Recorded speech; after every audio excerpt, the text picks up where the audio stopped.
Bonjour chers amis et visiteurs du blog supersenior.ch. Permettez-moi de vous souhaiter, avec un peu de retard bien sûr, un excellent dimanche en ce 10e jour après la Pentecôte.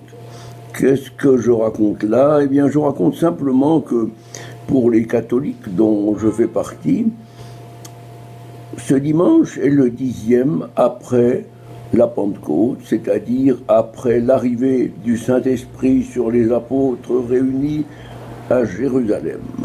Voilà, ceci pour le petit volet religieux. Ce qui m'a frappé aujourd'hui, c'est un article à propos du G7 qui va se tenir fin août pendant 2 jours à Biarritz. Biarritz, évidemment, c'est un nom prestigieux, il fallait quelque chose de prestigieux afin que M. Macron puisse étaler, comme on dit, tout ce qui se trouve sur son plumage historique, si j'ose dire.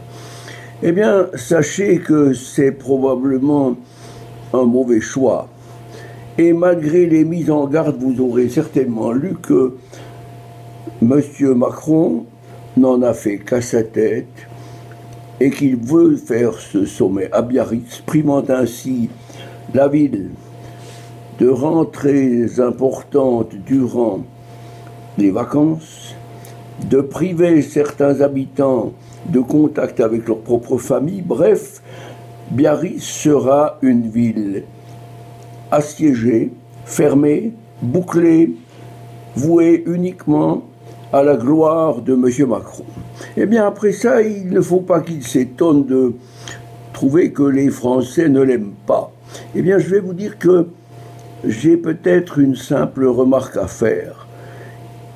Vous aurez remarqué que M. Macron se plaint qu'il y a une incompréhension entre les Français et lui. Et il cherche à savoir pourquoi. Mais écoutez, c'est extrêmement simple. M. Macron a été élu par défaut il y a 2 ans et quelques mois.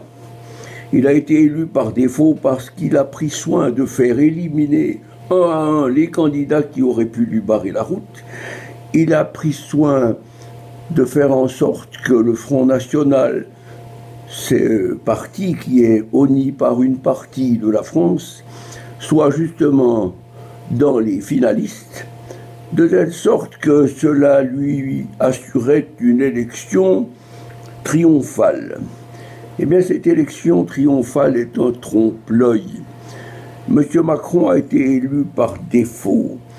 Il est une marionnette aux mains des forces extérieures, Bilderberg, les grandes banques, Attali, Soros et tous ceux qui gravitent autour de pouvoirs qui n'ont rien à voir avec le pouvoir démocratique, soi-disant conféré au peuple français.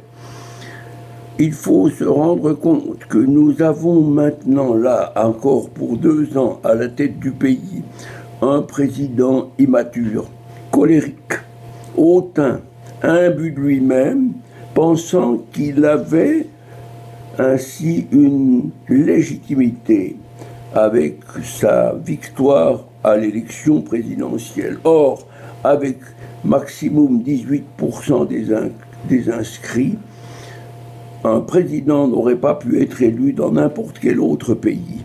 Eh bien, c'est la France actuellement. Mais M. Macron a pris la grosse tête. Il a cru qu'il était l'homme choisi, l'homme providentiel.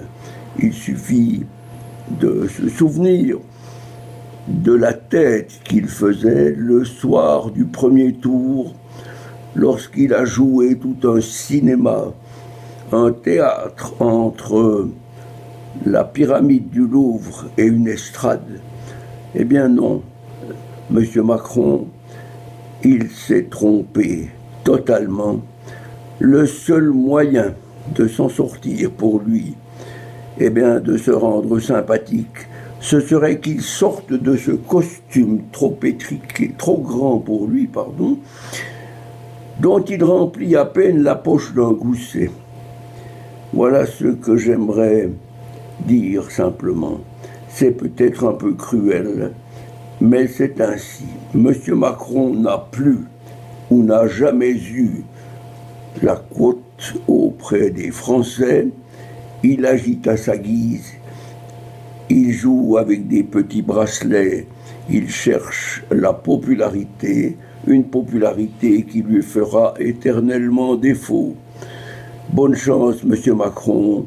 Si vous m'écoutez, pensez un peu au bien que vous feriez au pays en annonçant votre départ, parce que ce n'est qu'ainsi que vous vous rendrez sympathique aux yeux de tous. Bon dimanche et bonne réflexion. Merci.